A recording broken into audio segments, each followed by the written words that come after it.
Namaskaram everyone, this is Vishwaksen and welcome to Vaka Talks. We are doing a short series on the things and statements we should not say to the victims of toxic people, victims of abuse, and when they share about their abuse, and people who are in abusive relationships, whether they have an abusive parent, abusive friend, abusive colleague, abusive partner, or anyone. When they share about their abuse and make it clear that they are in an abusive relationship, never say God work in mysterious ways. There's another statement that goes hand in hand with this statement, that is, God has his own plan. What should the victim of an abusive relationship read into this? What do you expect them to read into this? Are you trying to justify the pain and suffering that they are going through?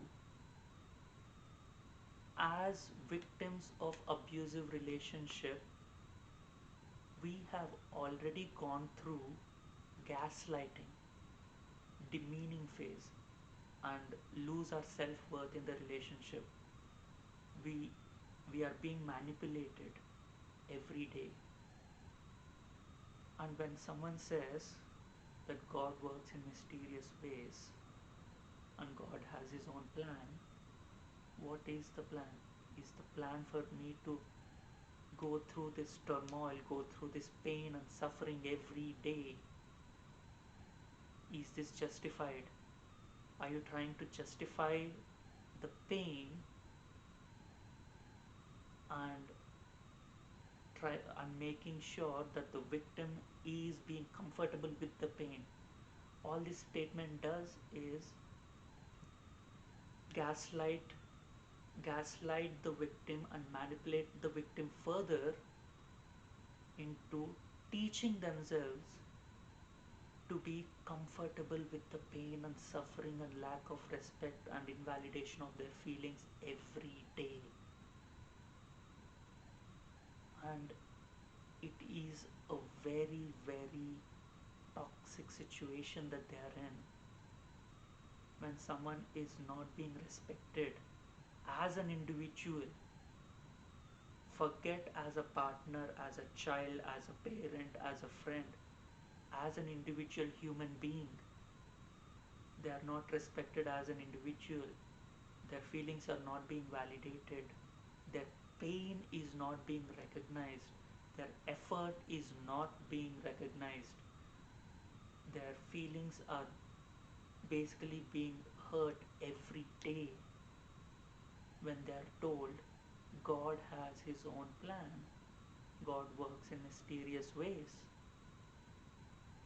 That adds to the gaslighting, that adds to the manipulation, that makes the victim question themselves, makes the victim feel that there is a light at the end of the tunnel if they continue in this abusive relationship, that will not provide them support to leave the abusive relationship, that cements them more in the abusive relationship.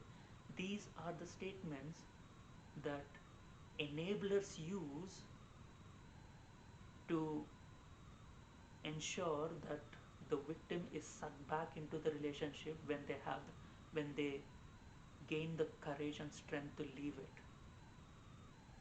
These are also the statements that invalidate the pain that the victim is going through and make them feel that it is a transformative process that they have to go through, and there is something that is beautiful at the end when there is not.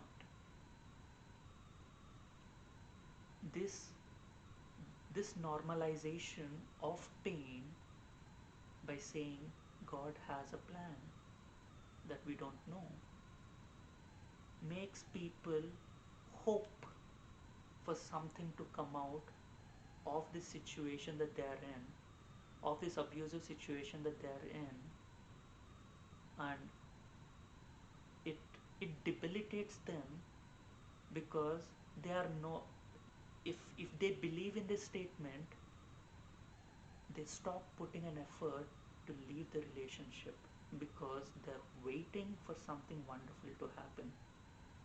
They are told to stay in the relationship and put up with the toxicity of the person and keep them in their lives struggling and being abused on a daily basis, or whenever they meet the person. If it is a cousin, it's like whenever they meet the person they have to go through this traumatic experience every time.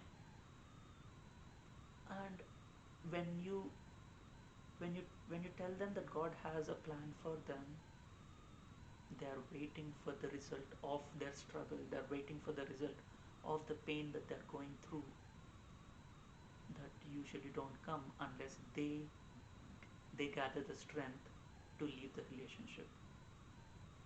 So this actually swerve makes them turn, take a detour from their process of leaving the relationship, that the toxic relationship that they are in, and loops them back into the relationship. So this is a statement that is extremely enabling the toxic person, because this makes sure that the victim stays in the relationship.